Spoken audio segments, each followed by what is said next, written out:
Police তোমাকে কেন arrest করেছে? হ্যাঁ, পুলিশ কেন অ্যারেস্ট করেছে তোমাকে? কিভাবে ট্যাবের টাকা তোমার ফলস অ্যাকাউন্টে ঢুকাইছো? কিভাবে বলো? ট্যাব জালিয়াতি কাণ্ডে একের পর এক গ্রেফতার লেগেই রয়েছে।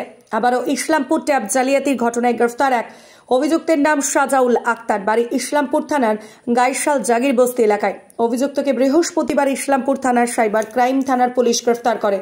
শুক্রবার 14 দিনের পুলিশি হেফাজতে আর্জি জানিয়ে ইসলামপুর মহকুমা আদালতে পাঠিয়েছে পুলিশ। গোটা ঘটনার তদন্ত শুরু করেছে পুলিশ। অন্যদিকে রাজ্য সরকারের তরুণের স্বপ্ন প্রকল্পে ট্যাবের টাকা লুটের ঘটনায় চরম বিব্রত রাজ্য সরকার। ইতিমধ্যেই ঘটনায় কয়েকজনকে গ্রেফতার করেছে পুলিশ।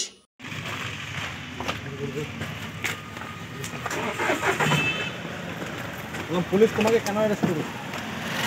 হ্যাঁ, পুলিশ কেন অ্যারেস্ট করেছে তোমাকে?